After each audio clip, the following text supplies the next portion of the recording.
Good morning বন্ধুরা, শুভ সকাল। সবাই কেমন আছো? সবাইকে টাটা। তারপরে আবার বিউটি বৌদি বা বিউটি আন্টি চলে এসছে আবার নতুন। দেখো আজকের আমাদের খাবারটা দেখো, আজকে কি রান্না করেছে সেটাই দেখো। ঠিক আছে, প্রথমেই মা অন্ন অন্ন অন্নটাকে দেখাতে এই দেখো ভাত। ঠিক আছে, তারপরে দেখো কি করেছি, ভালো ভালো ইলিশ মাছ ভাজি। তোমাদের দাদাভাই ভালো খায়, আমি তত একটা ইলিশ মাছ ভাজি ভালো খাই না। তোমাদের দাদাভাইয়ের জন্য করেছি ইলিশ মাছ ভাজি।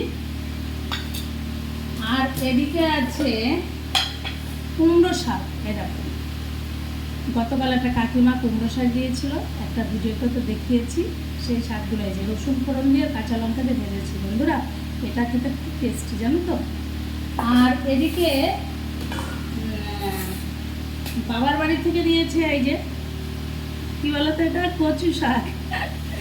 আমার একটা বোন কমেন্ট করেছে, দাদা ভাই কি বাজার থেকে কচু শাক আনিনি? না বোন আনিনি, এখন বাবার বাড়ি থেকে এনেছে। অত বড় একটা কচু নিয়ে আসলে আমি খেয়েও শেষ করতে পারি না, এই কারণে বলেছি কচু শাক নিয়ে আসলেও বাবার বাড়ি, মানে এটাও এনেছে উনি, কিন্তু বাবার বাড়ি পাঠিয়েছি, ওখান থেকে রান্না করে যা দেবে তাই যথেষ্ট।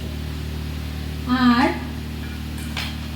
ভালো একটা জিনিস করেছি বন্ধুরা, এটা কি বলো তো, সব থেকে ভালো খাবার এটা কি বলো, মাছ, রুই মাছের ডিম। তোমাদের দাদাভাইকে বলেছি, দেখো ওই মাছের থেকে ডিমটা আমার কাছে খুব ভালো লাগে।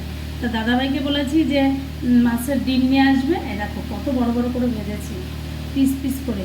তোমাদের দাদাভাই বলেছে ঝুরঝুর করে ভাজবে না, পিস পিস করে ভাজবে। দেখো, আর এর সঙ্গে আছে কাঁচা লঙ্কা ভাজি। কার কার খেতে ইচ্ছে করছে চলে এসো আমার বাড়িতে, খেয়ে যাও।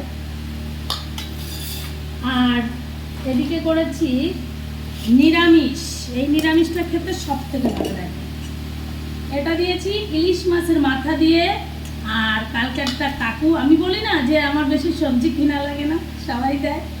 এই দেখো একটা কাকা দিয়েছিল ডাঁটা, সেই ডাঁটা দিয়ে, আর তোমাদের দাদাভাই কুমড়ো এনেছিল পাকা কুমড়ো, এই কুমড়ো দিয়ে, আলু দিয়ে, আর কাঁঠালের আঠি দিয়ে, আর ইলিশ মাছের মাথা দিয়ে এই দেখো তরকারি করেছি। কি খেতে না, এটা খেতে যা টেস্টি না বন্ধুরা। হ্যাঁ, তাড়াতাড়ি চলে এসো, খুব ভালো খাবার।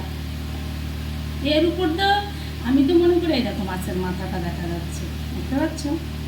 আর কি বলো তো আরেকটা কথা, আমি না ওই মাছের মাথা আর লেজ খাই না, মাছের মাথাটা তোমাদের দাদাভাই ভালো খায়, দেখতে পাচ্ছ। এই আজকে আমাদের খাবার। আর আমার গপুর জন্য আলু সুদ্ধ আর পেঁপে সুদ্ধ দিয়েছি, খাইয়ে দিয়েছি। আর ওর জন্য ফল আছে আর মিষ্টি আছে, ওগুলো খাইয়ে দেবো। আরেকটা জিনিস দেখো, একটা বৌদি এই যে পটল দিয়ে গেছে, দেখো কত সুন্দর গাছ থেকে পটল দিয়ে গেছে। আর এই টক শাক দিয়ে গেছে। টক শাক তোমরা হয়তো অনেকে চিনবে না, খুব ভালো জিনিস এটা। ঠিক আছে বন্ধু, তাহলে রাখি বন্ধুরা, টাটা বাই বাই, সবাই ভালো থেকো।